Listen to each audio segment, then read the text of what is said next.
பாஸ்கர் வணக்கம். வணக்கங்கண்ணா. இந்த ராட்டை ஊ நேயர்கள் அனைவருக்கும் வணக்கம். அஹ் நம்ம டிசாஸ்டர் பர்மனன்ஸ்னு பேரிடர் சார்ந்த சீசன்ல பேசிட்டு இருக்கிறோம். இதுக்கு முன்னாடி 2 எபிசோட்ல அறிமுகமும் அஹ், கட்டமைப்பு பற்றியும் பேசியிருந்தோம். இன்ஃப்ராஸ்ட்ரக்சர் அண்ட் டெவலப்மெண்ட் சம்மந்தமாக பேசியிருந்தோம். அதை தொடர்ந்து இப்போ அந்த இன்ஃப்ராஸ்ட்ரக்சர் மாத்திரம் இல்லாமல் தினசரி நிகழ்வாய் போச்சு. காலநிலை சார்ந்த பேரிடர் ஏதோ ஒரு மாநிலத்தில் ஏதோ ஒரு மாவட்டத்தில் பெரும் சேதத்தை ஏற்படுத்திட்டு இருக்கிறத கவனிக்க முடியும். முன்னாடி நமக்கு நவம்பர் டிசம்பர் செப்டம்பர் முடியாதான் அந்த பீதி வரும். நவம்பர் டிசம்பர் ஜனவரில ரொம்ப பீதியா இருக்கும். ஆனா இப்போ வருஷம் முழுக்கும் அப்புறம் மாசமா மாறிச்சு. அது மாசத்துல ஒரு நிகழ்வு மாதிரி நடந்தது. இப்ப தினசரி ஏதோ ஒரு இடத்துல இந்தியாவில் இருக்கு மட்டும் கிடையாது, பல்வேறு இடங்கள்ல அஹ், நாம கவனிக்கிற வகையில மழை வெள்ளம் மட்டும் டிசாஸ்டரா பார்க்குறோம். நிறைய இடங்கள்ல ரொம்ப ஃப்ரீக்வெண்டா எர்த்வாக் வருது. நம்ம அந்த ரிங் ஆஃப் ஃபயர்னு சொல்லுவாங்க. வெஸ்டர்ன் பார்ட் ஆஃப் அமெரிக்காவில் ஆரம்பிச்சு அப்படியே கீழே வரைக்கும் இந்த பக்கம் ஈஸ்டர்ன் பார்ட் ஆஃப் ஏஷியன் கண்ட்ரீஸ்ல இருக்கிற இடங்கள்லாம் கொஞ்சம் வல்னரபுளா இருக்கும் எப்பவுமே. ஆனா வருஷத்துல ஒரு முறை 2 முறை அங்கங்க நடக்கும். ஆனா இப்போ பெரும்பாலும் தினசரி அந்த அந்த டேட்டா எடுத்து பார்த்தா தினசரி நிகழ்வாகி போச்சு. ஏன்னா அங்கங்க 3 2 அந்த மாதிரி மேக்னிடியூட்ல இருக்கும். 5+ங்கிறது தினசரி, 5+6+7+ங்கிறது டெய்லி அக்கரன்ஸா மாறி போச்சு. அப்போ பேரிடர் சார்ந்த வெவ்வேறு பார்வை நமக்கு வேணுமா இருக்கு. என் நண்பர் இப்போ சமீபத்தில் ஜப்பானுக்கு போயிருக்கிறாரு. ம், அவர் சொல்லிட்டு இருக்கிறாரு, நீங்க சொல்ற மாதிரி தினசரி நில அதிர்வு இருந்துட்டே இருக்குது. ம், ஜப்பான்ல ஏதோ ஒரு நகரத்துல ஒரு வேலை செய்ய போயிருக்கிறாரு. அவர் சொல்றாரு, அங்க இருக்கிற மக்கள் எல்லாம் அதுக்கு பழகிட்டாங்க. ஆ, தினசரி வீட்டுல இருப்போம், திடீர்னு ஒரு நடுக்கம் இருக்கும். அதை பத்தி உள்ளூர்ல சொல்லுவாங்க அப்படின்னு. எனக்கு இதுல ஒரு ஃபண்டமெண்டல் கொஸ்டின் இருக்குது பாஸ்கர். நீங்க இப்போ இந்த கிளைமேட்டுக்கும் வெதருக்குமான வித்தியாசம் என்ன அப்படின்றதுல இருந்து ஆரம்பிக்கலாமா? அதான் கிளைமேட் கிளை வெதர் ஆரம்பிக்கணும். இந்த சீசனுடைய தலைப்பே நம்ம ரொம்ப வெதர் லோக்கலைசேஷன் மாதிரி யோசிச்சிருக்கோம். இனிமே இந்தியா முழுக்க, பூமி முழுக்கன்னு பேச முடியாது. பூமி முழுக்க பிரச்சனை இருந்தா கூட அதை ஆய்வு செய்வதை ரொம்ப லார்ஜர் ஸ்கேல்ல இல்லாம ரொம்ப லோக்கலைஸ் பண்ண வேண்டிய அவசியம் இருக்கு. அப்பதான் இந்த தரவுகளை சரியானதா வச்சுக்க முடியும். இனிமே அடாப்டேஷனுக்கோ இல்ல மேனேஜ்மெண்ட்டுக்கோ, டிசாஸ்டர் மேனேஜ்மெண்ட்டுக்கோ கூட ம், வெதர் லோக்கலைசேஷன்ன்றது ரொம்ப அவசியமா இருக்கும். கிளைமேட் லோக்கலைசேஷன் யோசிக்கலாம். எனக்கு தெரிஞ்சு அது வெதர் லோக்கலைசேஷன்னா ரொம்ப ஷார்ட் டேர்ம் பேரா இருக்கு. அதனால நீங்க கேட்டது கரெக்ட் தான். அந்த கிளைமேட்டுக்கும் வெதருக்கும் என்ன வித்தியாசம், அதுவே மக்களுக்கு புரியுறது இல்லை. வெதர்னு போட்டதும் கிளைமேட்டை குழப்பிக்கிறது, கிளைமேட்டுங்கிற வார்த்தை எல்லாத்தையும் வெதரை வச்சு குழப்பிக்கிறது. விவசாயிகள் மத்தியில் இது ஒன்று. இந்த பிரச்சனை எங்க இருக்குன்னா, டெக்னீஷியன்ஸ் எல்லாம் வெதரை சொல்லிட்டு கிளைமேட்னு நினைச்சுக்கிறாங்க. ம், விவசாயிகள் எல்லாம் கிளைமேட்டை பார்த்துட்டு வெதர் நினைச்சுக்கிறாங்க. இது ரெண்டும் ஒரு முன்னுக்கு பின் முரணான விஷயங்களை உள்ளுக்குள்ள ஏற்றிக்கும் போது சில நேரங்கள்ல என்ன பண்ணுவாங்கன்னா, இப்போ இப்போ கூட சில சில விவசாயிகள் ஃபேஸ்புக்கில் எழுதுறவங்களோ இல்லை என்னோட பேசுறவங்களோ என்ன சொல்றாங்கன்னா, புவி வெப்பமயமாதல் ஓரளவுக்கு நார்மல் ஆயிடுச்சுன்னு நினைக்கிறேன் அப்படிம்பாங்க. இந்த கொரோனாவுக்கு பின்னாடி எப்படின்னு கேட்டால் இண்டஸ்ட்ரிலாம் கொஞ்ச நாள் நின்றுச்சு இல்லை, அப்போ கொஞ்சம் சீராச்சு, கரெக்டான பருவம் வந்துருச்சு அப்படின்ற மாதிரி சொல்லுவாங்க. ஏன்னா அந்த ஊர்ல மழையோ அந்த ஊர்ல வெப்பநிலையோ கணக்குல வச்சுக்கிட்டு ஒட்டுமொத்த பூமியை கணக்கிடுறது. அப்போ வெதரை கணக்குல வச்சுக்கிட்டு கிளைமேட்டை கணக்கிடுறது அவங்க. அதே போல நகரத்துல இருந்து இந்த ரிப்போர்ட்ஸ் டேட்டா நோட்டிபிகேஷன்ஸ் கொடுக்குறவங்க எப்படி கொடுக்குறாங்கன்னா, அது அரசாங்கமோ அரசு சாராத இருக்கவங்க எப்படி கொடுக்குறாங்கன்னா, வெதரை எடுத்துக்கிட்டு அந்த வெதர் அக்கரன்சஸ், டெய்லி அக்கரன்சஸ் 2 நாள் 3 நாள் ப்ரொடிக்ஷன் இருக்கும் ரெடார்லயும். அப்புறம் பிரைவேட் டேட்டாவும் நிறைய கிடைக்குது. இப்போ 2 3 ஆப் ரொம்ப பிரபலம். எல்லாரும் போட்டு வச்சுன்னு இருக்காங்க. ஃபேஸ்புக் மாதிரி போடுற காலம் வந்துரும்னு நினைக்கிறேன். அந்த பெய்டு வெர்ஷனை வச்சிருந்தீங்கன்னா ஒரு 3 நாளைக்கு ரெயின்லாம் ப்ரெடிக்ட் பண்ணலாம். அடுத்த 3 நாள், அடுத்த 5 நாள், அந்த மாதிரி ஹவர் பேசிஸ்ல அது ப்ரெடிக்ட் பண்ணுது. இந்த ஹவர்ல இருந்து இப்படி இருக்கும் கிளவுட் ஃபார்மேஷன், அதுக்கப்புறம் இப்படி இருக்கும் கிளவுட் மூவ்மெண்ட், இப்படி இருக்கும்னு சொல்றதை வச்சு சொல்றாங்க. அவங்க என்ன பண்றாங்கன்னா, வெதரை சொல்லிட்டு கிளைமேட் சேஞ்சுன்னு ஒரு பிரச்சனை இல்லைன்னு சொல்லிடுறாங்க. ம், ப்ரெடிக்ட் பண்ண முடியறதுனால அது கிளைமேட் சேஞ்ச் இல்லை.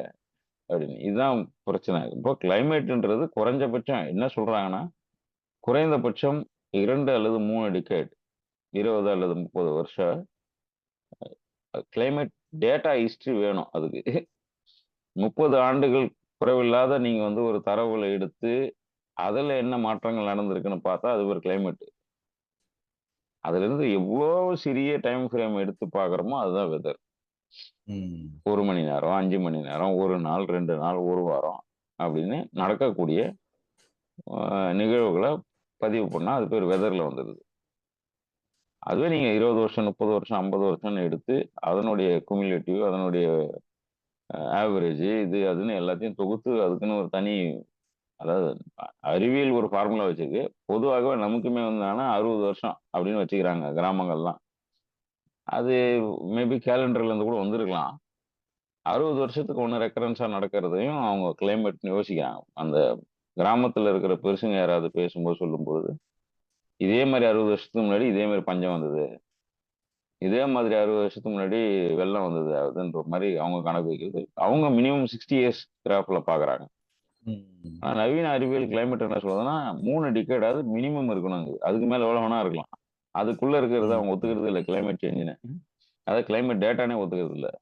ம். அப்போ இவ்வளோ பெரிய டிஃபரன்ஸ் இருக்கு. 3 நாள் 30 வருஷம். இதுக்கு இடையில எவ்வளவு வித்தியாசம் இருக்கும் தரவுகள்லன்றது தான் அந்த கிளைமேட்டுக்கும் வெதருக்குமான புரியுது. நான் வந்து ரொம்ப அடிப்படை விஷயத்த சொல்றேன். அதெல்லாம் நிறைய ஃபேக்டர்ஸ் இருக்கு. அது ஓஷன் கரண்ட் பார்க்கணும், டோபோகிராஃபி பார்க்கணும், வெஜிடேட்டிவ் பார்க்கணும். இப்படி ஏகப்பட்டது இருக்கு. சீசனல் ம். வேரியேஷன் பார்க்கணும். அப்புறம் இது போக மனிதன் வந்து இந்த 30 வருஷமா என்னென்ன நிகழ்வுகள பண்ணியிருக்கான்றத தொகுக்கணும். இது எல்லாம் சேர்ந்தது தான் கிளைமேட். வெறுமனே வந்து மழை மானியம் அல்லது லோக்கல் வெதர் ஸ்டேஷன் காட்டக்கூடிய டெம்பரேச்சரோ, தண்டர் ஸ்டார்ம் இப்படிலாம் கணக்கு காட்டுது இல்லையா? அத வச்சு பார்க்க முடியாது. அதெல்லாம் வெதர்ல தான் பார்ப்பேன். அது வெதரோட நின்னுடும். அப்போ தட்பவெப்பத்துக்கும் காலநிலை விஷயத்துக்கும் இருக்கிற அ வேறுபாடு மக்கள் புரிஞ்சுக்கணும். டெக்னீஷியன்ஸும் புரிஞ்சுக்கணும். எத சொல்ல வரோன்றத இப்ப வெதர சொல்றது தப்புன்னு சொல்லவில்ல. நாம சொல்றது ரொம்ப ஷார்ட் டெர்ம் ப்ரெடிக்ஷன். இதை வைத்துக்கொண்டு கிளைமேட் சேஞ்சுன்னு ஒண்ணு கிடையாது. இப்ப சீரா தான் இருக்கு. ஒண்ணும் பெரிய ரேஞ்ச் இது இல்ல. இப்போ ஒரு இந்த இடத்துல ஒரு முக்கியமா சொல்லணும்னு நினைக்கிறேன் என்னன்னா, அ ஒரு டெட்லியா இதுலன்னு தெரியல. அ ஒரு ஆய்வாளர் வந்து பேசுறாரு. இந்த எக்ஸ்ட்ரீம் வெதர் கண்டிஷன் டெம்பரேச்சர் ரைஸ்னால போன உயிர்கள விட, இந்த டெம்பரேச்சர் ரைஸ்னால நார்த் போல்ல அந்த 3, 4 டிகிரி கூடுச்சுனாக்கா, இதுவரைக்கும் இந்த ரொம்ப லோவஸ்ட் டெம்பரேச்சர்ல நடந்த மரணங்கள் குறையும். அதனால இந்த கிளைமேட் சேஞ்ச் நல்லதுன்னு பேசுறாங்க இப்போ அமெரிக்கன் இன்ஸ்டிடியூஷன்ஸ். நீங்க வந்து வெயில்ல சாவறவன் மட்டும் பாக்குறீங்க. Heat stroke. ஹீட் ம். ஸ்ட்ரோக்ல செத்தவங்கள மட்டும் பாக்குறீங்க. இந்த ஹீட் ஸ்ட்ரோக்குனால உருவான குளோபல் டெம்பரேச்சர் ரைஸ்ல அந்த மிகுந்த குளிர் பிரதேசத்துல குளிர் குறைஞ்சு அதனால மரணங்கள் தவிர்த்ததை நீங்க கண்டுக்க மாட்டீங்கன்னு பேசுறாங்க. இவங்கெல்லாம் பாத்தீங்கன்னா இந்த ஸ்டான்ஃபோர்டு, பென்சில்வேனியா யூனிவர்சிட்டி, ஹார்வர்டு இந்த மாதிரி இருந்து வர ப்ரொஃபசர்ஸ். அவங்க என்ன ம். சொல்றாங்கன்னா, நீங்க இதை நீங்க தப்புன்னு நினைக்கிறீங்க. நாமெல்லாம் வந்து பூமி வந்து தொடங்கும் போது நான் அப்படியே தொடங்கிட்டோம். அது வந்து மோல்டன் லாவா தானே. அதே மாதிரிதான் மாறும், மாறிக்கிட்டே இருக்கும். ஹியூமன் இன்டர்வென்ஷன்னாலன்னு நீங்க இதை சுருக்குறீங்க அப்படின்னா அவங்க தியரைஸ் பண்றாங்க. அதை டேட்டா பாயிண்ட்ஸ் எப்படி வச்சு இருக்காங்க? தியரைஸ் பண்ணு. காட்டுல யானைகள் நிறைய நடக்கும்போது யானை கால் இரும்பு கீழே சாகும். பட்டு எறும்பு சாகும். இப்ப காட்டுல யானையெல்லாம் செத்து போச்சுன்னா எறும்புக்கெல்லாம் வாழ்வு கிடைக்கும்ன்றதை நீங்க ஏன் யோசிக்க மாட்டேன்றீங்கன்னு கேக்குற மாதிரி இருக்கு. அது மாதிரி இப்போ நான் ரீசெண்டா பார்த்தேன். அதை அவர் பேரை மறந்துட்டேன்.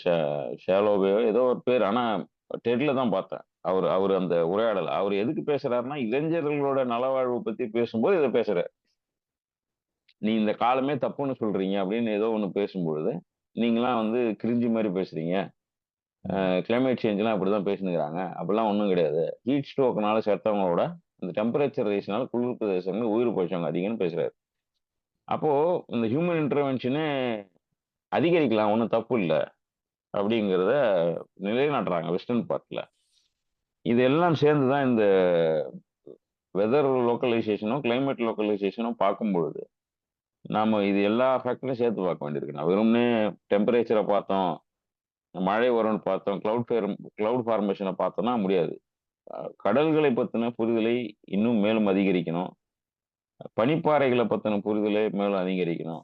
இதெல்லாம் சேர்ந்தது தான் எனக்கு என்ன பொறுத்த வரைக்கும் கிளைமேட்டுங்கிறது மனிதனை மையமா வச்சு பார்க்கறது இல்லை. மனிதனுக்கு அனுகூலமான விஷயங்களை ஜோசியம் சொல்றது கிடையாது. காலையில சொல்லுவாங்கல்ல, தனுசு ராசி நேயர்களே உங்களுக்கு வந்து ஷேர் மார்க்கெட்ல இன்னைக்கு அனுகூலம் இருக்கு, வாய்ப்பு இருக்கு. நீங்க கிழக்கு திசையை நோக்கி பெண் பார்க்க போனீங்கன்னா அங்கேயும் பெண்கள் கிடைக்க அனுகூலம் இருக்குன்னு அந்த மாதிரி. இப்படி இல்ல, இது இந்த அறிவியல் பின்னணியில இருந்து பேசினா கூட இப்படி அனுகூலங்களை மட்டும் பேசுறது இல்ல. உள்ளதை உள்ளபடி பேசணும். இந்த உள்ளதை உள்ளபடியில நிஜமாவே கிளைமேட் சேஞ்ச் நடக்கலன்னா அதை அதை நியாயமா ப்ரூவ் பண்ணணும். தியரைஸ் பண்ணாம ஒரு நியாயமா பேசினாலும் ஒரு அர்த்தம் இருக்கு. அதனால இந்த கிளைமேட்டை ப்ரிடிக்ட் பண்றவங்க, வெதரை ப்ரிடிக்ட் பண்றவங்க எல்லாம் என்ன செய்யறாங்கன்னா, ரொம்ப ஷார்ட் ரேஞ்சில் பேசிட்டு இதுதான் வந்து இது நார்மல் அப்படின்னு அந்த போக்கு தான் எனக்கு தெரிஞ்சு இருக்கிறது டேஞ்சரான போக்குன்னு நினைக்கிறேன். அறிவியல் பின்னணியிலிருந்து நடக்கக்கூடிய மிக மோசமானதா பார்க்குறேன். எனக்கு இப்போ நீங்க நகரத்துல இருந்து பாக்குறீங்க, இப்போ கேடிசிசி பெல்ட் தான் பாக்குறோம். நீங்க வந்து அது போக பயணமும் பண்றீங்க. அந்த வேரியேஷன் தெரியும். நகர மக்கள் பார்க்குற வெதரை பார்க்குற விஷயமும், கிராம மக்களை பார்க்குற விஷயமும் பார்த்தோம்னா அதுல இருந்து நம்ம நகரலாம்னு நினைக்கிறேன் நான். இல்ல இப்ப நீங்க பேசிட்டு இருக்கும்போது எனக்கு ஒரு விஷயம் தோணுச்சு. இப்போ நகரத்துல வந்து ஒரு விஷயம், நகரத்துல வந்து பெரும்பாலும் வெதரை வந்து மாற்றம் அப்படின்றது இப்போ நான் நிறைய முறை வயசானவங்க பேசும்போது கேட்டுக்கிறேன். இப்போ நீங்க சொன்னீங்களா 60 வருஷத்துக்கு முன்னாடி இது மாதிரி ஒரு பஞ்சம் வந்துருச்சுனோ அல்லது ஒரு வெள்ளம் வந்ததுனோ அல்லது ஒரு என்ன சொல்றது இந்த மழை இல்லாத வறட்சியா இருந்துச்சுனோ பேசுறதுன்றது வந்து அது வந்து ஒரு ஓரல் ட்ரெடிஷன்ல கிளைமேட்டை பத்தி தான் அவங்க பேசுறாங்க. ஏன்னா லாங் பீரியடு அப்சர்வ் பண்றாங்க. அப்சர்வ் பண்றதன் மூலமாக 30 வருஷத்துக்கு முன்னாடி இது மாதிரி இல்லைங்க. இப்போ வந்து அப்ப இருந்த பட்டம் இப்ப இல்லை. இப்ப பட்டத்தோட இது மாறி போச்சு அப்படின்னு கிராமங்கள்ல சொல்றது. நகரத்துல வந்து அதே மாதிரி இந்த தேதிக்கு மழை பெய்யும், இந்த தேதிக்கு மழை பெய்யாதுன்னு முன்னாடி சொல்லுவாங்க. இந்த பண்டிகைக்கு காலையில மழை பெய்யும், தீபாவளி அன்னைக்கு காலையில ஒரு சின்ன மழை பெய்யும் அப்படின்னா. சின்ன மழை பெய்யும்னா ஒரு ஷார்ட் ஒரு ஒரு ஒரு மணி நேரம் 2 மணி நேரத்துக்கு மழை இருக்கும், அதுக்கப்புறம் இருக்காது. அது மாதிரி வந்து இங்கே வெதர் பத்தி பேசுறவங்க அதோட நேரடியா வேலை செய்யறவங்களுக்கு அது நல்லா அப்சர்வ் பண்றது தெரியும். உதாரணமாக இந்த மீனவர்களுக்கு தெரியும். ஏன்னா அவங்க தான் நேரடியாக அதன் மூலமாக பாதிக்கப்படுறவங்க இது பண்றாங்க. மற்றபடி நகரத்துல இருக்கிறவங்களுக்கு வந்து எந்த ரோட்ல போனான்னா வேகமா போய் சேரலாம், எந்த ரோட்ல தண்ணி நிக்காது, எந்த ரோட்ல தண்ணி நிக்கும், இதை தாண்டி வந்து பெருசா இன்னைக்கு இருக்கக்கூடிய நகர மக்களுக்கு சொல்றேன். இதை பத்தின விவரங்கள் நினைவு வச்சுக்கணும்னு கூட தோணுமான்னு தெரியல எனக்கு தெரிஞ்சு. ஆனா எனக்கு இன்னொரு இது நீங்க பேசிட்டு இருக்கையில தோணுது என்னன்னா, இப்போ நிறைய பேர் வந்து நம்ம வெதர் ஃபோர்காஸ்ட்ன்றது இந்த ஏதோ ஒரு சாஃப்ட்வேர் சொன்னீங்க இல்லையா, பெய்டு வெர்ஷன் வச்சிருக்காங்க எல்லாரும் சொல்றாங்க. விண்டி அந்த மாதிரி நிறைய இருக்கு. இப்போ நிறைய பேர் ப்ரெடிக்ட் பண்ணி எழுத ஆரம்பிச்சிட்டாங்க. ஓ, சாதாரண மக்களுக்கு வந்து நான் என் பகுதியில் இருக்கிறது இப்போ நம்ம இவரு பிரதீப் ஜான் வந்து போடுவார் கேடிசிசியில் இன்று தக்காளி சட்னி அது இதுன்னு ஏதோ ஒன்று எழுதுவார். அவர் ஒரு மாதிரி நெருஞ்சகமா இருக்கும் அவர் எழுதுறது. அது மாதிரி போட்டு மக்களே டமால் டுமியில் என்ஜாய்னு போட்டார்னா அடுத்த கேள்வி முதல் கேள்வி ஒருத்தர் அண்ணே வந்தவாசியில் எப்போ மழை பெய்யும்னு ஒருத்தர் கேட்பாரு. பின்னாடி ஒருத்தர் எங்க ஊர் விருதுநகர்ல மழை பெய்யுமா அப்படின்னு ஒருத்தர் கேட்பாரு. உடனே வந்து இது மாதிரி கேள்விகள்ல வரும். இப்போ இவ்வளோ பேர் ப்ரொடிக்ஷன்ஸ் கொடுக்கறதுல தவறும் ஆளுக்காள் அவங்க எங்க ஊர்ல மழை பெய்யுமான்னு கேட்கறது எப்படி வந்து இந்த லோக்கலைஸ்ட் வெதர் ஃபோர்காஸ்ட் வந்து எதை நம்பணும், எதை நம்பக்கூடாது? ஏன்னா, பெரும்பாலும் ஐஎம்டில நம்ம இன்னொரு பக்கம் வந்து இன்னும் சில நண்பர்கள் வந்து ஐஎம்டில இருக்கக்கூடிய இது நான் வேலை செய்யல. இப்போ சமீபத்தில கூட சொன்னாங்க, ஏதோ ஒரு ரேடார் வேலை செய்யல அப்படின்னு சொல்லி இந்தியன் மெட்ரலாஜிக்கல் டிபார்ட்மெண்ட் வந்து அவங்க வந்து இல்ல, இல்ல ரேடார் வேலை பண்ணுச்சு, பண்ணலன்னு ஏதோ பெருசா இதெல்லாம் போயிட்டு இருந்துச்சு. யூஸ்வலா வந்து காரைக்காலும் திருவனந்தபுரம் ரேடாரும் பெரும்பாலும் ஒர்க் ஆகாது நமக்கு சவுத்துல. அப்படியா? அப்போ ம். ஆமா, நாம் அத பத்தி கூட நம்ம நாம் எழுதுவாங்கல்ல? யாரோ ஆம், எழுதுவாங்க அத பத்தி. அவர் இவர் எழுதுவாரு திருச்சி இஸ்மாயில். ம். நான் வழக்கமா சொல்லிட்டே இருப்பேன், அது திடீர்னு நின்றுடும். ரேடார் ஒர்க் ஆனாலுமே நமக்கு வந்து 500 மீட்டர் தான், 300 to 500 மீட்டர் ரேஞ்சில் நடக்கக்கூடிய வெதர் அப்ப எத கண்டிஷன்ஸ். என் கேள்வி என்னன்னா, எத மக்கள் நம்பணும்? எந்த ஃபோர்காஸ்ட்ட நம்பணும்? ஏன்னா, இப்ப நான் வந்து இப்போ பெரும்பாலானவர்கள் இப்போ விவசாயிகளுக்கு வந்து ஃபோர்காஸ்ட் நம்புறது வந்து வாழ்வாதாரம். நான் எத நடுறேன், எந்த நேரத்தில நடவு செய்யணும், அந்த பிளான் பண்ற அளவுக்கு அவங்களுக்கு அது தேவை. அது வந்து குறிப்பா அடுத்த மீனவர்கள், நம்ம விவசாயிகளோட நிக்கிறோம். மீனவர்கள், மீனவர்களுக்கு ரொம்ப அவசியமா தேவை. நெசவாளர்கள், ம். அப்புறம் மண்பாண்டம் செய்யக்கூடியவங்க. இது நம்ம இது வயசா சொல்லல, தொழில் ரீதியாக அவர்கள் அதிலேயே செய்ய சொல்றோம்னு அடுத்து இது கூட்டின்னு போயிடுவாங்க, இங்க இருந்து இழுத்துன்னு வேற படத்துக்கு போயிடுவாங்க. ம். ஆனா மண்ணையும் தண்ணியும் பேஸ் பண்ணி இருக்கக்கூடிய எல்லா தொழில் சார்ந்தவங்களுக்கும் இது அடிப்படை. மீனவர்கள் வந்து ரேடியோ வந்து தமிழ்நாட்டுல அதிகம் கேட்கறவங்க மீனவர்கள் தான் இன்னைக்கும். அந்த நியூஸும் அதே மாதிரி கிளைமேட் நியூஸ் அதிகம் கேட்கறவங்களும் அவங்க தான். அதை ம். வச்சுக்கிட்டே இருப்பாங்க. ஏன்னா ஆஹ், அடிப்படையில அவங்களுக்கு ஒரு புரிதல் இருக்கு. நான் முன்ன நம்ம பேசும்போதே சொல்லியிருக்கேன், இந்த தண்ணியோடைய போக்கு, கழிமுகத்திலிருந்து கடல்ல இருந்து தண்ணியோட போக்கு, அதனுடைய நிறம், அது காற்றின் திசை, கடலுடைய நிறத்தை வச்சே நீ கடலுக்குள்ள இறங்கலாமா வேணாமான்றத அவங்க முடிவு பண்றாங்க. இதெல்லாம் அவங்களுடைய அறிவு. அதையும் தாண்டி இதெல்லாம் கண்ணு கெட்டினது. நம்மளுடைய என்ன சொல்றது, இந்த ஆப்டிக்ஸுக்கு சம்மந்தப்பட்டது தான், ஒரு விஷன் சம்மந்தப்பட்டது தான் இது இவங்களுக்கு. ஆனா கடல்ன்றது அப்படி இல்ல. ஒரு நம்மளால ஒரு 2 கிலோமீட்டர் 3 கிலோமீட்டர் இருக்கிற கடலை தான் கண்ணால பார்க்க முடியும். அதற்கு பிறகு இருக்கிறது எல்லாமே அவங்க நியூஸ்ல சொல்றதை அப்படியே நம்பி அப்படியே கால இறங்குறவங்க அவங்க. எனக்கு தெரிஞ்சு விவசாயிகளோட மீனவர்கள் தான் இந்த போர்காஸ்ட்டை வந்து நம்பி தன் உயிரை பணம் வைக்கிறவங்க. இவங்களாவது தன் வாழ்வாதாரத்தையும் உற்பத்தி பொருளையும் பணம் வைக்கிறாங்க. மீனவர்கள் வந்து கூட்டம் கூட்டமா கொத்து கொத்தான்னு சொல்லுவோம்ல, அந்த மாதிரி கொத்து கொத்தா தன்னுடைய உயிரை பணம் வைக்கிறவங்க. அதுதான் நான் அடிக்கடி நான் அதை யோசிக்கிறது என்னன்னா, இந்த கிளைமேட் சம்பந்தமா யோசிக்கும் பொழுது, பொதுவாகவே சஸ்டைன் சம்பந்தமா யோசிக்கும் போது முதல் ப்ரியாரிட்டி மீனவர்களை வைக்கிறது தான். அதுக்கு இப்போ ரெண்டாவது தான் விவசாயிகளை வைக்கிறோம். விவசாயிகளுடைய இழப்புன்றது மற்ற எல்லாரோட பெரிய இழப்பு, அதுல எந்த மாற்று கருத்தும் இல்லை. அத- அது ஆதாரம்.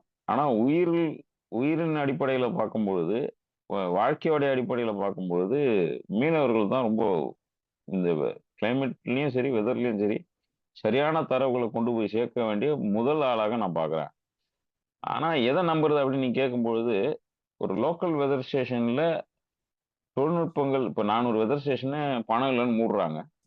இந்த 400 வெதர் ஸ்டேஷன்லயும் எல்லாமே இருக்கும். மழைமானி இருக்கும், டெம்பரேச்சர் இருக்கும், விண்ட் அளக்கிறது இருக்கும், இது எல்லாம் இருக்கும். இது போக ஓஷன் கரண்ட் சார்ந்து உங்களுக்கு மெட்ரலாஜிக்கல் டிபார்ட்மெண்ட் சொல்லி அவங்க வச்சிருப்பாங்க தரவுகள். அது மக்களுக்கு புரியுற மாதிரி கொடுப்பாங்களான்னு தெரியல, ஆனா அவங்ககிட்ட இருக்கும். இது எல்லாம் 40 கிலோமீட்டர் அல்லது 60 கிலோமீட்டருக்கு இடையில ஒரு ஸ்டேஷன் இருக்கணுங்கிறது தான் இன்னைக்கு ரீசெண்ட் தேவை. ம். நமக்கு அது இருக்கானா இல்ல. நீ ஏன்னா அப்படி பண்ணா மட்டும்தான் இந்த எல்லா தரவுகளையும் ஒன்றாக்கி குறைஞ்சபட்சம் வெஸ்ட் சீஷோர்ல என்ன நடக்கும், ஈஸ்ட் சீஷோர்ல என்ன நடக்கும், மலைப்பகுதிகள் என்ன நடக்கும் அப்படிங்கிறத புரிஞ்சுக்கணும்னா இது எல்லாம் வச்சுக்கணும். இது இப்போ உடனடியாக இந்த எல்லா ஸ்டேஷனும் கொண்டு வந்துட்டா கூட அப்படியே ப்ரெடிக்ட் பண்ண முடியுமானா முடியாது. அதை ஒரு 5 வருஷம் 10 வருஷத்துக்கு கிராஃப் நடந்திருக்கணும். நடக்கலைன்னா இனிமேவாவது நடக்கணும். நான் சொல்றது அடுத்து ஒரு சந்ததிகள், இப்போ குழந்தையா இருக்கிறவங்க, ஒரு இளைஞராவோ இந்த இந்த தொழில்களில் ஈடுபடக்கூடிய வரவங்களுக்கோ அது உதவியா இருக்கும். இது உடனே நட்டு உடனே ரொம்ப ப்ரிசைஸா சொல்லிட முடியும் அப்படின்னா சொல்ல முடியாது. ஆனா இன்னைக்கு இந்த வேலையை தொடங்கினா கூட ஒரு 5 வருஷம் 10 வருஷத்துல இதை சொல்ல முடியும். இந்த திசையை நோக்கி நகராதீங்க, இது வந்து ரொம்ப மோசமா இருக்குங்கிறத சொல்ல முடியும். அப்போ லோக்கல் வெதர் சம்பந்தமா பேசும்போது ஒரு பக்கம் லோக்கலுடைய அறிவும் தேவை. மீனவர்கள் இந்த கிளைமேட் எப்படி பார்க்கறாங்க, தண்ணி எப்படி பார்க்கறாங்க, காற்றின் திசையை, காற்றின் வேகத்தை எப்படி பார்க்குறாங்க, மேகங்களுடைய கூட்டமைப்பை எப்படி பார்க்குறாங்க, மேகங்களுடைய நகர்வை எப்படி பார்க்குறாங்க, வண்ணத்தை எப்படி பார்க்குறாங்கன்றதெல்லாம் அவங்க பேசுறாங்க. லிட்டரலா அத போய் நம்ம ரெக்கார்டே பண்ணிட்டு வந்தோம். ஓ ம். தூத்துக்குடி மாவட்டம் முழுக்க பண்ணோம். சென்னையில ஒரு ம். பழவேற்காடுல பண்ணோம். அவங்க எல்லாமே இத கணக்குல வச்சிருக்காங்க. அது போக தண்ணிய குடிச்சு பார்க்குறாங்க. கழிமுக தண்ணிய குடிச்சு பார்க்குறாங்க. மேலேயே உப்பா இருந்தது அப்படின்னாக்கா, கடல் உள்ள வந்திருக்குன்னு அர்த்தம். மேல வந்து இனிப்பாவும், கீழ உப்பா இருக்குனாக்கா, அந்த ஃப்ளோ வந்து நிலத்துல இருந்து கடல் நோக்கி போகுதுன்னு அர்த்தம்னு அவங்க நிறைய தரவுகள் சொல்றாங்க, தண்ணி சார்ந்து. இது எல்லாம் சேர்த்து தான் அவங்க வந்து கிளைமேட்ட பார்க்குறாங்க. அந்த சுழற்சி, பூமியுடைய சுழற்சிக்கும், இந்த தண்ணிக்கும் உள்ள தொடர்ப முதல்ல பார்க்குறாங்க. இந்த அறிவும், இந்த தொழில்நுட்பம் நான் சொன்னேன் பாருங்க, லோக்கல் வெதர் ஸ்டேஷனுடைய தொழில்நுட்ப அறிவும், இந்த கல்ச்சுரலாகவும் தன்னுடைய வாழ்க்கையினே அவங்க சேகரிச்சு வச்சிருக்கிற அறிவும் மெர்ஜ் ஆனா மட்டும் தான் இனிமே இந்த வெதர் ஸ்டேஷனுக்குலாம் ஒரு இருக்கிறதாக அர்த்தம் அல்லது பிரயோஜனம். ஒரே தொழில்நுட்பம் வெறும் மீட்டர மட்டும் நம்பி, நம்பர்ஸ மட்டும் நம்புனோம்னா, அது கோளாறாயிடும். வெறுமனே இவங்கள மட்டும் நம்புனாலும், அது ரொம்ப அவங்க விஷனுக்கு உட்பட்டதா மாறிடும். அவர்களுடைய பார்வைக்கு உட்பட்டதா மாறிடும். பார்வை எல்லை தாண்டி போகும்போது, அத பிரெடிக்ட் பண்ண முடியாம நெறைய இழப்புகள் ஏற்படுது. இப்ப இது 2ம் மிக்ஸ் ஆகணும். அதாவது மக்கள் கிட்ட இருக்கிற ஒரு அறிவு இருக்கு. அது வந்து அது எப்பவுமே லோக்கல்ல தான் இருக்கு. அவங்க ஒண்ணும் தூத்துக்குடியில உட்காந்து சென்னை ஏன் தூத்துக்குடியில 2 ஊரு வேம்பாறும், வைப்பாறுக்குமே வித்தியாசம் இருக்குங்கிறாங்க. 2மே 15 கிலோமீட்டருக்குள்ள இருக்கிற சீஷோர். ம். அப்புறம் எப்படி 400 கிலோமீட்டருக்கு அந்தாண்ட இருக்கிற சென்னைய பத்தி அவங்க பேசுவாங்க? ம். ம். அப்போ அவங்க அத பேசுறதில்ல. அப்ப அவங்க கிட்ட ஒரு லோக்கல் நாலேட்ஜ் இருக்கு. அதே மாரி நம்மகிட்ட ஒரு லோக்கல் இவங்க சொல்லக்கூடிய சயன்ஸ், டெக்னாலஜி ரிலேட்டடான இன்வென்ஷன்ஸும் 2ம் மெர்ஜ் ஆனா மட்டும் தான் இனிமே உண்டு. அதுவுமே அ ஏரியா சின்னதா வச்சு அனலைஸ் பண்ணணும். 60 கிலோமீட்டர் அதிகபட்சம் வச்சோம்னா கூட, தமிழ்நாட ஸ்ட்ரெச்சா பிரிச்சோம்னா, உங்களுக்கு எவ்வளோ தேவை? தமிழ்நாட்டுக்கே நமக்கு ஒரு 300 வெதர் ஸ்டேஷன் தேவைப்படும். சின்ன சின்னதா. ம். இது பண்ணா தான் எதிர்காலத்துல இது நடக்கிறதுக்கு இப்போ ஒண்ணு சொல்றோம் இல்லையா? ஜோசியம் மாதிரி. நான் அத முன்னாடி கூட சொல்லியிருந்தேன். தொழில்நுட்ப ஜோசியம். இந்த ஜோசியத்தின் அடிப்படையிலாம் இனிமே போனோம்னாக்கா, இழப்பு நெறைய பேருக்கு தான். இன்னைக்கு வந்து உங்களுக்கு வந்து நல்ல மழை இருக்கும். அப்படின்னு சொல்லிட்டு நெறைய பேர் நெல்லு போட்டு மாட்டிக்கினாங்க இந்த முறை. நல்ல ம். மழைன்றது என்ன? இந்த சீசனுக்கு எது நல்ல மழைன்னு தெரியாது. நல்ல மழைன்னா 20 சென்டிமீட்டர் போனாலே ரெட் அலர்ட். அப்போ ம். 20 சென்டிமீட்டருக்கு ஆமா ஐஎம்டி டேட்டா என்ன சொல்லுதுன்னா, 20 சென்டிமீட்டருக்கு மேல 200, 300ன்னு போனாலும் அவனுக்கு ரெட் அலர்ட் மட்டும் தான். அது ம். அவனுடைய இது. அதே அவன் ஒண்ணும் மாத்தல. ரெட் அலர்ட்ன்றது 20 சென்டிமீட்டருக்கு ரெட் அலர்ட் குடுத்துருவான். அப்போ 15, 12க்கு ஆரஞ்சு குடுத்துறான்னு வையேன். இது நல்ல மழைன்னு எத வச்சு சொல்ல முடியும்? 20 சென்டிமீட்டர் சிலருக்கு நல்ல மழையா இருக்கும். 20 சென்டிமீட்டர் சிலருக்கு வந்து டிசாஸ்டரா இருக்கும். ஆனா இந்த சீசனுக்கு இது மழை நல்ல மழையான்னு யாருக்கும் தெரியாது. இந்த சீசனுக்கு பயிர வைக்கிறதோ, அல்லது மீன் சம்பந்தமா வேலை செய்றதோ, இல்ல ஏரிய தூர் வார்றதோ, ஏதோ ஒரு வாழ்வாதாரத்தோட சேர்ந்து இருக்கிறவங்களுக்கு நம்ம என்ன நினைக்கிறோம்னா, வேலைக்கு போறவங்கள மட்டும் தான் வாழ்வாதாரமா பார்க்குறோம். கிராமத்துல நடக்கக்கூடிய செயல வாழ்வாதாரமா பார்க்கறது இல்ல. இது ஒரு பெரும் கொறமை இந்த வெதர்ல.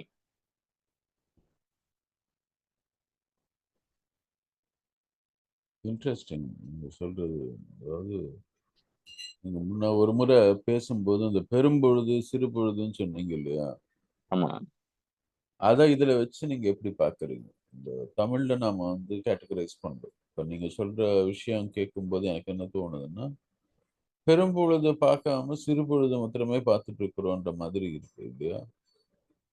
அம் இப்போ ஒரு ஆண்டே அப்படியே துண்டு துண்டா 6ஆ பிரிச்சா அது பெரும்பொழுதா இருக்கு. அப்ப 2 ம். மாசம். ம். நமக்கு அதான் வந்து சொன்னீங்க. அந்த சீசனல் வேரியேஷன்லாம் வந்து வேரியேஷன். பெரும்பொழுது நமக்கு இல்லையா? சீசனல் வேரியேஷன 3 ஆக்கிட்டாங்க இப்போ. ம். 4 இருந்தது. அதையும் சுருக்கி 3 ஆக்கிட்டாங்க. ம். எப்படி இங்கிலீஷ்ல கிராமர்ல ஃபியூச்சர் டென்ஸ் இல்லன்னு சொல்றாங்களோ இப்போ. ம். அதே மாதிரி இவங்க என்ன பண்ணிட்டாங்கன்னா, சீசனே வந்து நமக்கு அடிப்படையில ஆங்கிலம் வழியில ஜியோகிராஃபி படிச்சிருந்தா கூட, நமக்கு 4 இருந்தது. இப்ப 4 ம். சீசன் யாரும் பேசுறதே இல்ல. ச அதுவும் அகாடமிக்கு தான் சீசனா மாறிடுச்சு. ஃபாலு, ஸ்ப்ரிங்குன்னு. ம். அத அப்படியே கிளைமேட்டோட பொருத்தி பார்க்குறோம். ஸ்ப்ரிங்கு, ஆட்டமு, ஃபாலு அது மாதிரி ஏதோ ஒண்ணு. ம். ஆனா நமக்கு 6 இருக்கு. ஒரு வாரம். நமக்கு வந்து என்னன்னா பனியவே 2ஆ பிரிப்போம். வெயில 2ஆ பிரிப்போம். ம். வெயில் காலம் பிரிக்க மாட்டோம். இளவேனில், முதுவேனில்னு பிரிப்போம். ம். முன்பனி, பிற்பனின்னு பிரிப்போம். ம். கார்த்திகை, மார்கழி அப்படி டிவைஸ் பண்றோம். அது மாரி இந்த பெரும்பொழுதுல கூட நம்ம வந்து அவ்வளோ அ என்ன சொல்றதுன்னா, ஒண்ணா வைக்கல. அந்த அதுல வந்து கரெக்ட்டா பிரிக்கிறோம். ஆனா இந்த இந்த இளவேனில், முதுவேனில் எப்படி இருக்கணும்? ம். முன்பனி, பின்பனி எப்படி இருக்கணும்? கார்காலம்ன்றது எப்படி இருக்கணும்? கம்ப்ளீட் மழை எப்படி இருக்கும்? ஏன்னா நமக்கு வந்து இப்போ செப்டம்பர், நவம்பர், டிசம்பர்ன்றது ஒரு இங்கிலீஷ் கேலண்டர் படி நமக்கு மழைன்னு முடிவு பண்ணிக்கிறோம். குறிப்பா ம். கேடிசிசில. வெஸ்டர்ன் பார்ட்ல கிடையாது. நமக்கு வந்து ம். ஈஸ்ட்னாலே நார்த் ஈஸ்ட் அப்படின்னாலே இது மட்டும்தான். இந்த 4 மட்டும்தான். இது தாண்டி இருக்கக்கூடிய எதுவுமே சவுத் வரைக்கும் இருக்கிற ஈஸ்டே நம்ம கணக்குல இல்ல. அப்ப நவம்பர், ம். டிசம்பர். ஆனா இதுல அப்படி இல்ல. நம்ம மழைன்னு முடிவு பண்ணோம்னா, மார்கழி, தையி, கார்த்திகைலாம் அதுல எப்போ பனி இருக்கணும்? கார்த்திகையில எப்போ மழை பெய்யும்? மார்கழியில மழை பெய்யலாமா? கூடாதா? என்ன பயிருக்கு மார்கழிக்கு இப்ப பட்டம் நமக்கு விதைக்கிறோம். புரட்டாசி பட்டம் விதைப்பாங்க சவுத்துல. புரட்டாசி பட்டம் சார்ந்த புரிதலே வடக்கு மாவட்டத்துல இருக்கவங்களுக்கு கிடையாது. ம். நமக்கு வந்து ஆடி, தையி, சித்திரைன்ற கவனத்துல இருக்கும். ஆனா பெரும்பாலும் விருதுநகர் இந்த பக்கம்லாம் நீங்க வந்தீங்கன்னாக்கா, அவங்க புரட்டாசிய ரொம்ப முக்கியமா பார்க்குறாங்க. நம்ம எப்படி ஆடி மாசத்த எந்த அளவு பார்க்குறோமோ, அப்ப அந்த அளவு அவங்க புரட்டாசி அப்ப நாம என்ன பண்றோம்னா, திருச்சிக்கு அந்த பக்கம் இருக்கிறவங்க எல்லாரும் சேர்ந்து ஒரு டிசைட் பண்றோம்.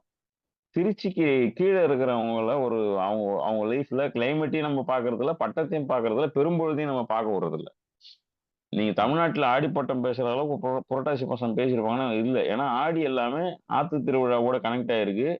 அந்த ஆத்து திருவிழா கூட எனக்கு என்ன கேட்டாக்கா திருச்சிக்கு மேல இருக்கிறது தான். தென்பெண்ணை, பாலாறு, கொசஸ்தலை இத மையமா வச்சு இயங்கக்கூடிய பெருநதிகள பேஸ் பண்ணி தான் இருக்கு. நீப்பத்துறை அது மாரி சின்ன சின்ன கிளை நதிகள். ஆனா சவுத்துல வந்து ஏங்க புரட்டாசி காவேரி பட்டத்துக்கு இருக்குல்ல. இப்ப நீங்க நீங்க டெல்டாவ மறந்தே பேசுறீங்களே! இப்போ இதுல நீங்க அத பத்தி ஒண்ணுமே சொல்லலையே! டெல்டா அதுதானே வந்து டெல்டா வந்து என்னன்னா, ம். டெல்டால நீங்க என்ன சொன்னாலும் நெல்லு போடுவாங்க. அவங்களுக்கு ம். எப்பவுமே தண்ணி இருக்கு. அதனால அவங்க இத பத்தி கவலைப்படுறது இல்ல. காவேரி நீங்க டெல்டால கொண்டு போயிட்டு மல்டி கிராப்பிங் பேசுனீங்கன்னு வைங்க, அவங்க இத பத்தி யோசிக்கவே மாட்டாங்க. அவங்க மழை வருது, வரல அவங்களுக்கு வந்து வரத்து கால்வாய், போக்கு கால்வாய்ன்றது அவங்களுக்கு நதியாவே இருக்கு. தண்ணி உள்ள வந்து வெளில போனா, நதியில வந்து வெளில போயிடுது. அவங்க நெல்லு தான். பெரும்பாலும் நெல்ல போட்டுர்றாங்க. அவங்கள நீங்க மோனோ கிராப்பிங்ல தாண்டி வர வைக்கவே முடியல. டெல்டான்றது அந்த ஹிஸ்டாரிக்லயே அ ஒரு நெற்களஞ்சியமா தான் இருக்கு. ம். அவங்க இந்த திருவிழா நீங்க நீங்க காவேரி திருவிழால வந்து டெல்டா பெல்ட்ல நீங்க பட்டுக்கோட்டையா இருக்கலாம், தஞ்சாவூரா இருக்கலாம், கும்பகோணம் ஆடி திருவிழாவ பெருசா கொண்டாடுறது இல்ல. ஏன்னா, அவங்களுக்கு எப்பயுமே தண்ணி இருக்கிறதுனால, அவன் எந்த திருவிழாவும் கொண்டாட வேண்டிய அவசியம் இல்ல. அவங்களுக்கு ம். எப்பயுமே கொண்டாட்டத்துல இருக்காங்க. அவங்களுக்கு தண்ணி இருந்துகிட்டே இருக்கு. ம். 2வது மணல் பாங்கு கொஞ்சம் இருக்கிறதுனால, அவங்க மத்த பயிர்கள பத்தி அதிகம் போறதில்ல. மேபி தென்னைய போட்டு நெறைய ஏமாந்தாங்க. புது கல்ச்சர ஒண்ணு கொண்டு வந்தாங்க. நாகப்பட்டினம், அ தஞ்சாவூர் சைட்ல தென்னைய போட்டு இந்த இந்த புயல்ல 2, 3 புயல்ல அவங்க சந்திச்சுட்டாங்க. 15, 18லலாம் நெறைய இழப்ப சந்திச்சாங்க. அதனால அவங்க என்ன பண்றாங்கன்னா, புது பயிர்களுக்கு போறது கூட அவங்களுக்கு அச்சம் தான். அவங்கள பொறுத்தவரைக்கும் அவங்க அவங்க ஏரியாவோட சேஃப் என்னன்னா, அ இந்த இந்த இந்த பயிரின் அடிப்படையில பார்த்தாலே 3 அடி பயிர்லயே அவங்க நின்னுடுவாங்க. குறிப்பா நெல்லுலே நின்னுடுறாங்க. அதனால அவங்க அந்த திருவிழாவா நீங்க யோசிச்சீங்கன்னாக்கா, இந்த அளவு கொண்டாடுறது இல்ல. இவ்ளோ பெருசா போட்டு அத இது பண்றது இல்ல. அத மேபி கல்ச்சரலி ஏதாவது ஒரு நிகழ்வு இருக்கலாம். விவசாயத்த பேஸ் பண்ணி அத கொண்டாடுறாங்களான்னு கேட்டா, அவங்க எப்பயுமே கொண்டாட்டத்துல இருக்கிற மாரி தான் எனக்கு தோணுது. நெல்லு போட்டுர்றாங்க. ரொம்ப குறைவான எண்ணிக்கையில தான் டைவர்சிஃபைடா அவங்க என்ன பண்றாங்க, மாறுனாங்க. அதுவும் தென்னைக்கு மாரி ரொம்ப மாட்டுனாங்க. அது கஜா புயல்ல கண்கூடா பார்த்த உண்ம. இந்த தஞ்சாவூர், பட்டுக்கோட்டை, நாகப்பட்டினம் இந்த பெல்ட்ல தென்னைக்கு மாறுனவங்க பயங்கரமா அடிபட்டாங்க அதுல. அதனால அத நம்ம அந்த பெல்ட் நினைவுக்கே வர மாட்டேங்குது பாருங்க. ஆனா இதையும் தாண்டி, இதுலாவது நமக்கு ஒரு தரவு இருக்கு. இதையும் தாண்டி இந்த பக்கம் இப்ப நீங்க நாகர்கோவில், கன்னியாகுமரியில என்ன நடக்குதுன்னு நமக்கு தெரியவே தெரியாதா? விருதுநகர் மாவட்டத்துல வறட்சியின் காலத்துல அந்த சிரட்ட கொட்டாங்குச்சி வச்சு தண்ணி எடுப்பாங்க கிணத்துலன்றது மட்டும் தான் நியூஸா வருமே தவிர, விருதுநகர் மாவட்டத்தினுடைய வாழ்க்கை என்னன்னு நமக்கு தெரியாது. மேபி அது பட்டாசு தொழிற்சாலையோட அல்லது அது குட்டி ஜப்பாம்பாங்க சில நேரங்கள்ல சிவகாசிலாம். அதோட தொடர்பு படுத்திருக்குமே தவிர, அங்க என்ன விவசாயம் இருக்கு, அங்க என்ன கால்நடை முறைகள் இருக்குன்றது இலக்கியங்கள்ல மட்டும் தான் இருக்கு. ம். இந்த மாதிரி தரவுகள் இல்ல. கீரா எழுதுனா உண்டு. கொஞ்சம் நாஞ்சில் நாடன் எழுதுனா உண்டு. இவர்கள் கிட்ட தான் அந்த வாழ்க்கை முறை இருக்கே தவிர, இப்போ நமக்கு இந்த வடக்கு பக்கம் இருக்க மாரி அறிவியல் தரவுகள் அதுல கண்டுக்கிறதே இல்ல யாருன்றது தான். அது சொல்றது தான் சொல்லுவாங்க.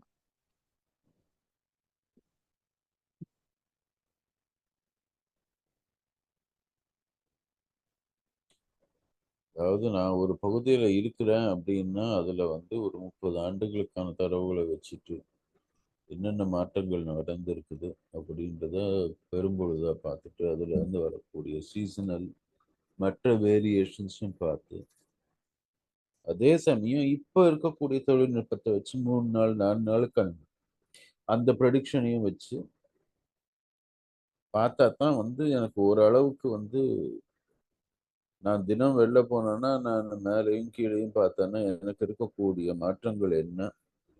இந்த மாற்றத்தின் பின்னணி என்ன? அதற்கான காரணங்கள் என்னன்றத என்னால அப்பதான் புரிஞ்சுக்க முடியும் இல்லையா? அது ஆமாண்ணா. இதுல இந்த அறிவியலும் தொழில்நுட்பத்திலையும் என்ன ஒரு சிக்கல் ஆயிடுதுன்னா, அதை புரிஞ்சு கொள்ளும் போது நமக்கு வந்து அந்த ஒரு நான் எப்பவுமே சொல்றது அந்த ஜாய் ஆஃப் அண்டர்ஸ்டாண்டிங்ல என்ன பண்ணிடுறாங்கன்னா, எல்லாமே சீரா இருக்குன்னு சொல்லிடுவாங்க. ம். இந்த நான் கிளைமேட்டை புரிஞ்சுக்கிறேன். இப்போ எனக்கே ஒரு நான் சொல்ற மாதிரி வாரத்துல எப்போ ப்ரெடிக்ட் பண்ணலாம் மழை பெய்யுது, வெயில் அடிக்குது, பனி இருக்குன்ற மாதிரி எனக்கு தெரியும் போது, நான் என்ன சொல்லிடுறேன்னா, அதெல்லாம் நார்மல்னு நினைச்சுக்கிறேன்.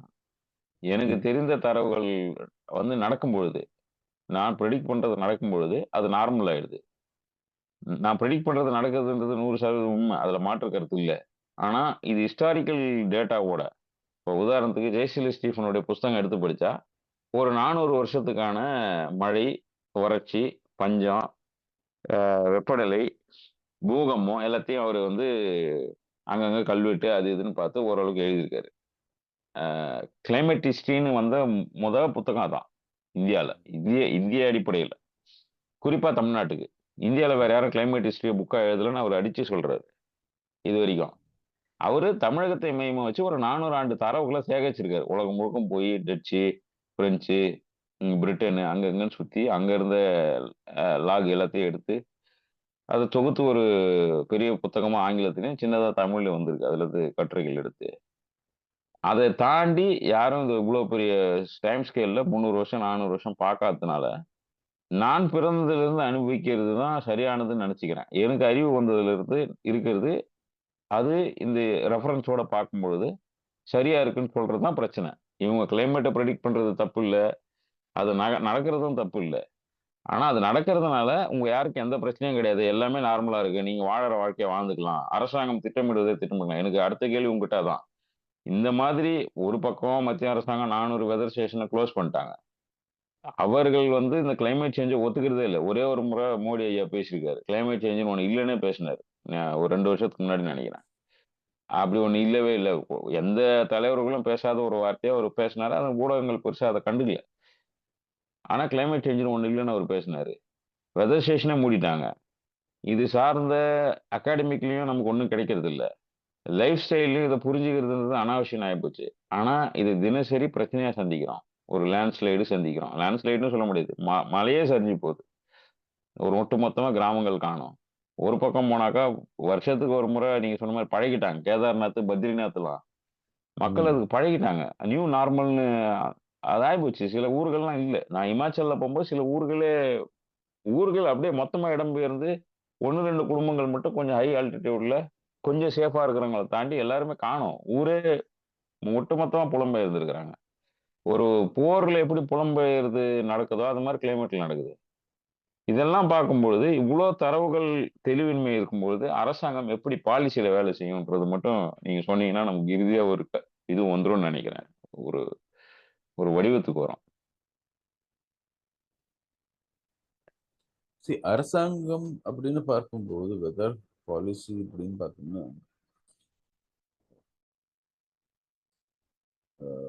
இதை தாண்டி இன்னொன்னு இருக்கு. இந்த ஆந்த்ரோபோசின்னு சொல்றோம் இல்லையா? ஆந்த்ரோபோ அப்படின்னு சொல்லும்போது ஆந்த்ரோப்ன்னு சொல்லும்போது மனிதனுடைய செயல்களினால் நடக்கக்கூடிய மாற்றம்.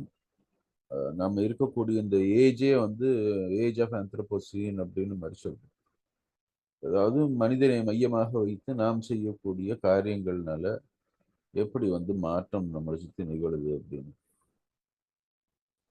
அப்போ இந்த அரசாங்கத்தில் நடக்கக்கூடிய பாலிசி பாலிசி எல்லாமே உருவாக்குதல், இந்த சட்டங்கள் இது போடுறது எல்லாமே வந்து எப்படின்னா, மனித வாழ்வை வந்து ஒரு கம்ஃபர்டபுள் நிலைமையில ரீட்டைன் பண்ண முடியுமா?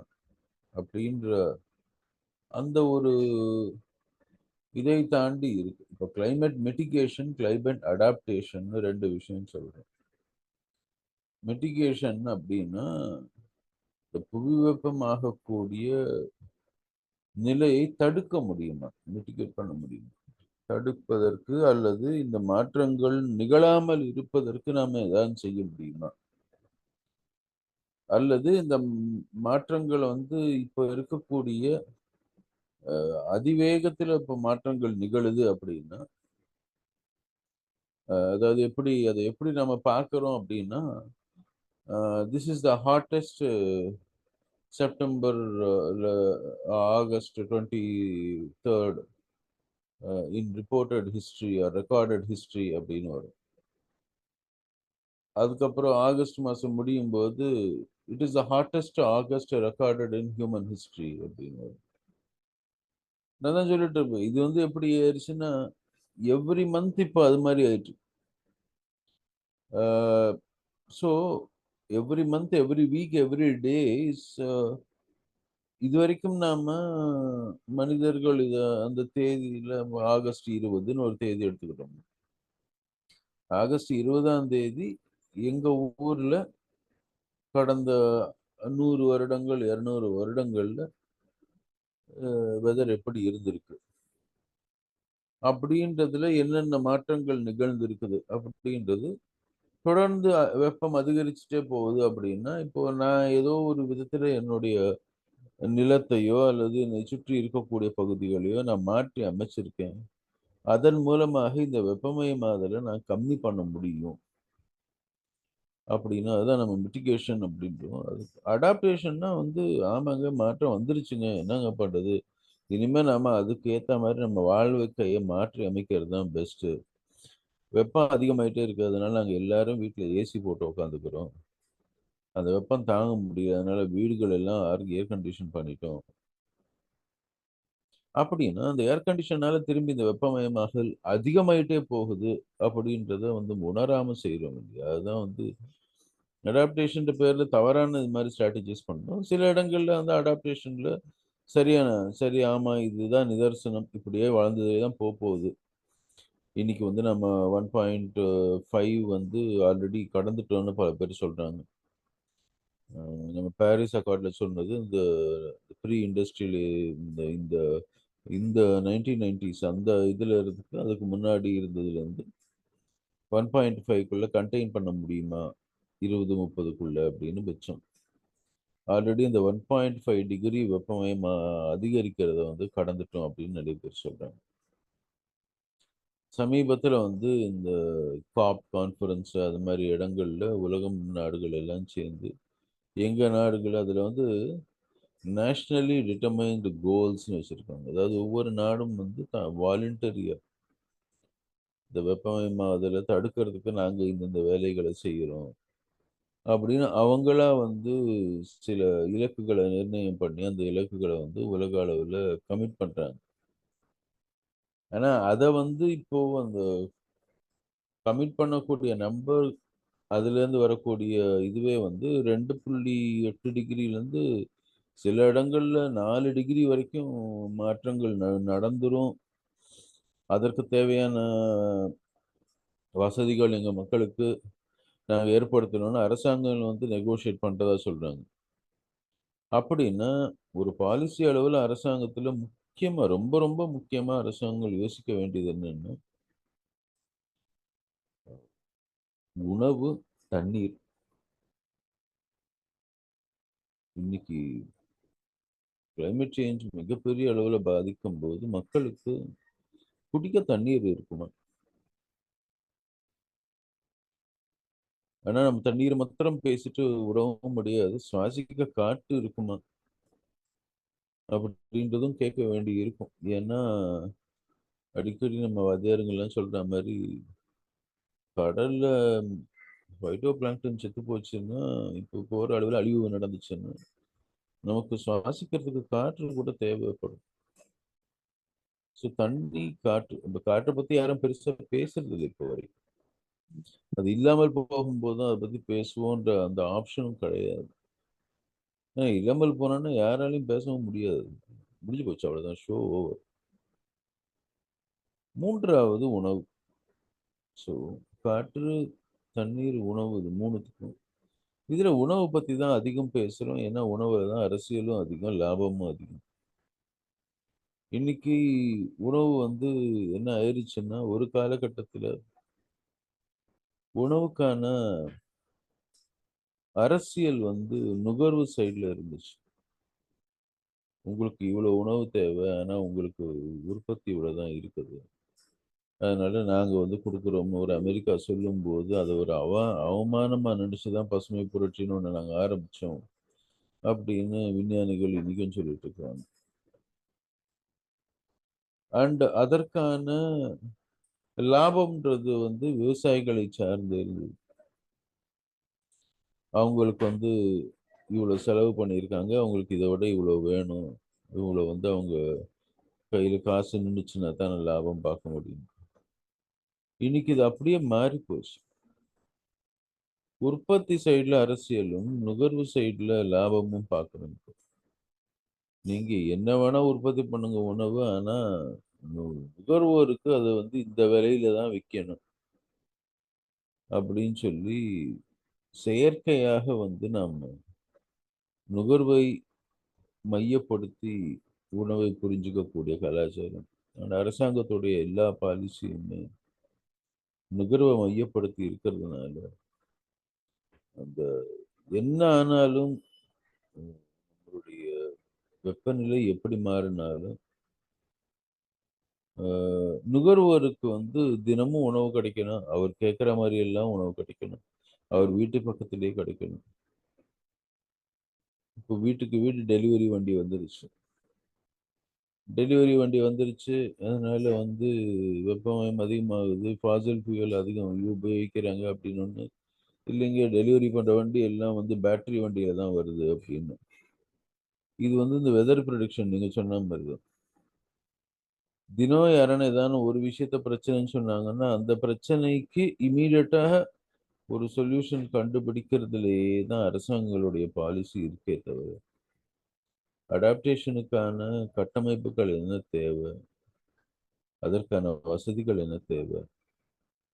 ஒவ்வொரு வார்ட்லயுமே வந்து டிசாஸ்டர் அடிக்கடி வரப்போகுது அப்படின்னா, அந்த டிசாஸ்டருக்கான பிளான் இருக்குதா? நகரங்கள்ல. கிராமங்கள்ல ஒவ்வொரு பஞ்சாயத்துகளுக்கும் டிசாஸ்டர் பிளான் இருக்கா? இங்க திடீர்னு 2015ல வந்த மாரி மழை வந்து கொட்டி தீர்த்துருச்சு 24 மணி நேரத்துலன்னா, அந்த பகுதியில் இருக்க மக்கள் எல்லாருக்கும் எங்க போய் ஒதுங்கணும்னு தெரியுமா? எந்த இடத்துல வந்து அந்த பகுதி வந்து சுத்தி இருக்கக்கூடிய மற்ற பகுதிகள்ல இருந்து துண்டிக்கப்பட்டுருச்சு அப்படின்னா, அதற்கான வாய்ப்பு இருக்குது அப்படின்னா, எந்த இடத்துல மக்களுக்கு வந்து 5 நாளைக்கோ, 10 நாளைக்கோ அவங்களுக்கு திரும்பி அந்த மற்ற இடங்களோட தொடர்பு ஏற்படுறதுக்கு முன்னாடி, அவங்களுக்கு உணவளிக்கவோ, குடிக்க தண்ணீர் கொடுக்கவோ, எங்கேயான நீங்க எமர்ஜென்சிக்கான ஸ்டோரேஜ் மாரி வச்சிருக்கீங்களா? அது மாரி சமயங்கள்ல இப்போ பேரிடர் மேலாண்மைன்னு ஒண்ணு உருவாக்கி இருக்கிறோம். மிகப்பெரிய அளவுல எங்கெங்கெல்லாம் பேரிடர் நடக்குதோ, அங்கெல்லாம் போய் அவங்க வந்து மக்கள காப்பாத்துறது தான் அவங்களோட வேலையா இருக்கு. ஆனா, இந்த பேரிடர்கள் டிசாஸ்டர் இன்னும் அடிக்கடி நடக்கும்போது, அவங்கள மாத்திரமே வச்சுட்டு, அவங்கள நம்பி மாத்திரமே எல்லா இடத்துலயும் பண்ண முடியுமான்னா சாத்தியம் இல்ல.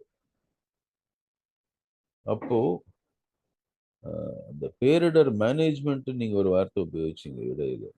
டிசாஸ்டர் பெர்மனன்ஸ பத்தி பேசும்போது, அடாப்டேஷன் அண்ட் மேனேஜ்மென்ட்ன்னு சொன்னீங்க.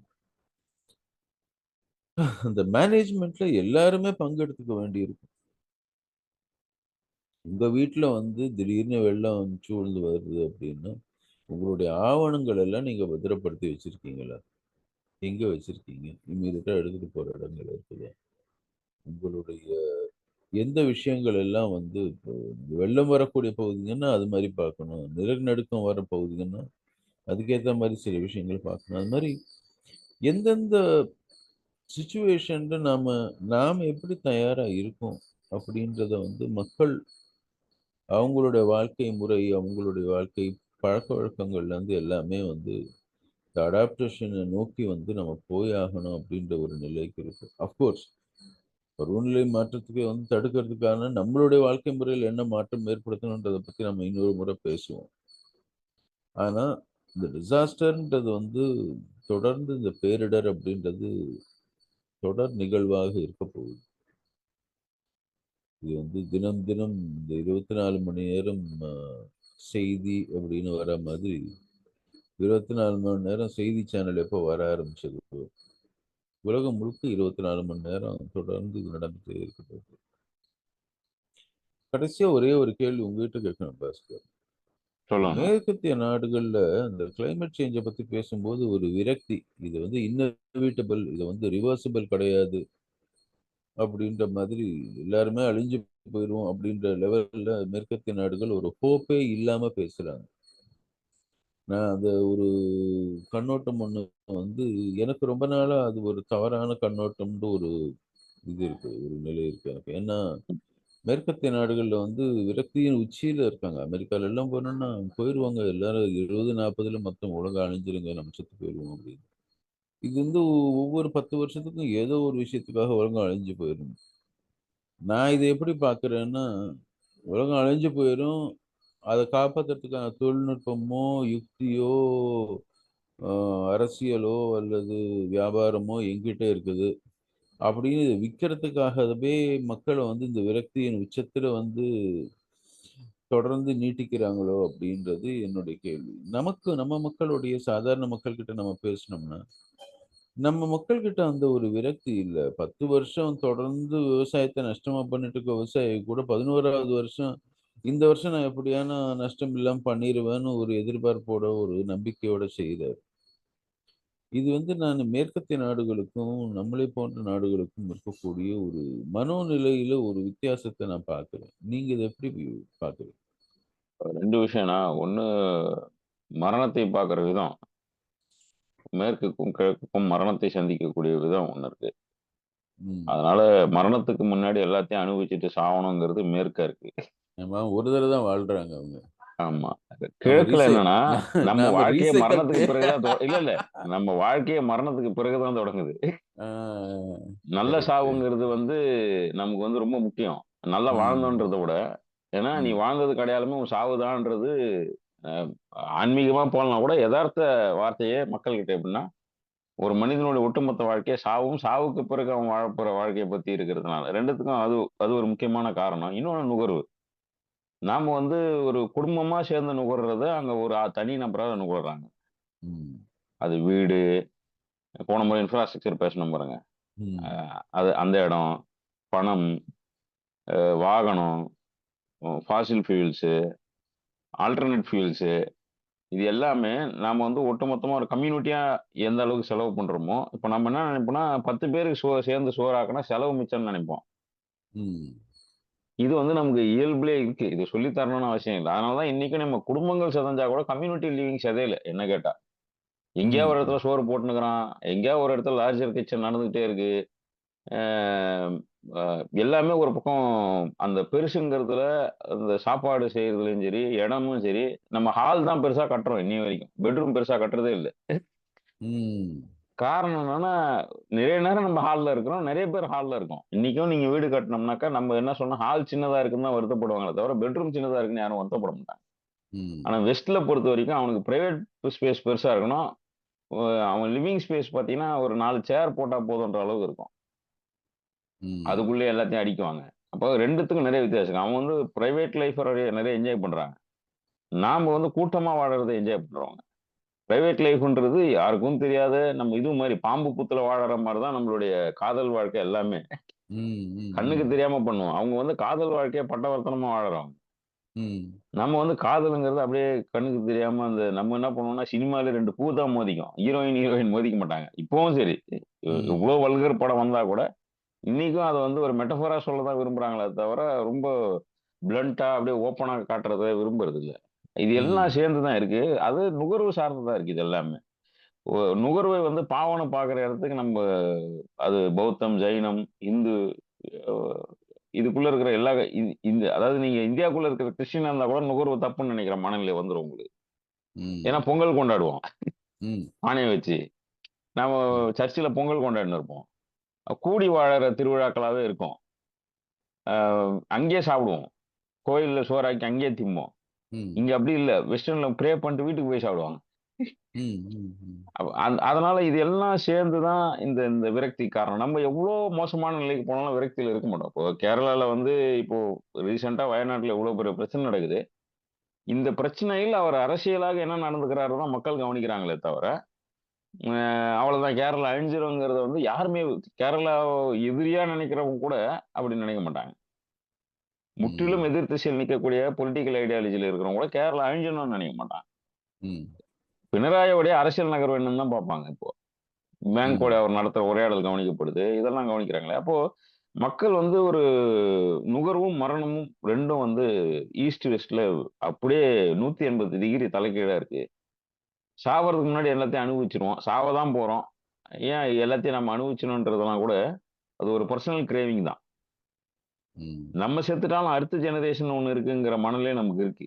நம்ம வந்து ஒரு வகையில நம்மள எது பெரிய குறையா சொல்றாங்கன்னா, அடுத்த ஜெனரேஷனுக்காக மெனக்கெடுறது இந்திய பேரண்ட்ஸ் அதிகம்னுவாங்க இல்லையா? அந்த அடுத்த ஜெனரேஷனுக்காக மெனக்கெடுறது தான் இந்த கிளைமேட்லயும், மத்த எல்லா விஷயங்களையும் கூட நம்ம கொஞ்சம் அ க அவங்களோட வேறுபட்டு இருக்கோம்னு தோணுது. ஏன்னா, நான் என் என் புள்ள, என் பேர புள்ள, நான் பண்ணி வச்சுட்டு போன புண்ணியம், இதெல்லாம் அவங்களையும் தொடரும் அப்படிங்கிறதும் ஒண்ணு இருக்கு. இன்னொன்னு நான் வாழலனா கூட அவங்க வாழணும்ன்றது தான் இந்த இந்திய விவசாயிகளுடைய மனநிலையே. நான் இப்ப படுற கஷ்டம்லாம் அடுத்த ஜெனரேஷனுக்குன்னு.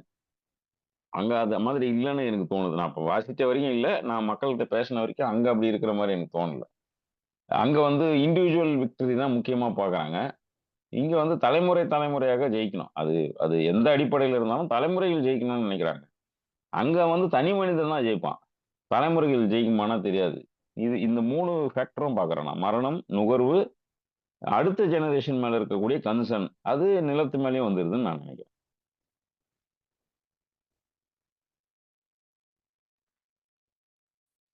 அதாவது பொறுப்பான மக்களா இருக்கிறோம் கொஞ்சம் அப்படின்ற மாதிரி நீங்க சொல்லும்போது தோணுது. ஏன்னா பொறுப்புள்ளவர்கள்னா அடுத்த தலைமுறையை பத்தி யோசிக்கணும் இல்லையா? ஸோ மேற்கத்திய கலாச்சாரத்துல வந்து இந்த பொறுப்புள்ள மக்கள் வந்து மேபி கம்மியா இருக்கலாம். நம்மகிட்டயும் எல்லாரும் அப்படி இருக்காங்கன்னு சொல்ல முடியாது. முழுக்க முழுக்க மேற்கத்திய நாடுகள் மாதிரி யோசிக்கிறவங்க இங்கேயும் நிறைய வளர்ந்து இருக்கிறாங்க.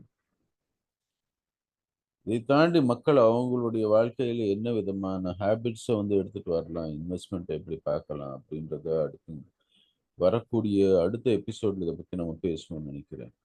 இன்னைக்கு ரொம்ப விரிவா பேசியிருக்கோம். நேரமும் ரொம்ப கூடுதலா தான் பேசியிருக்கோம். ம். இதற்கு அடிப்படையாக இருக்கக்கூடிய பொருளாதாரத்தை பத்தி அடுத்த வாரம் இன்னும் கொஞ்சம் விரிவா பேசுவோம். பொருளாதார சித்தாந்தத்தை பத்தியும் வேற பேச போறோம். ஆமா. சரி, அடுத்த முறை பேசுவோம். நேயர்களுக்கு நன்றி. அனைவருக்கும் நன்றி. மீண்டும் ஒரு எபிசோட்ல சந்திப்போம்.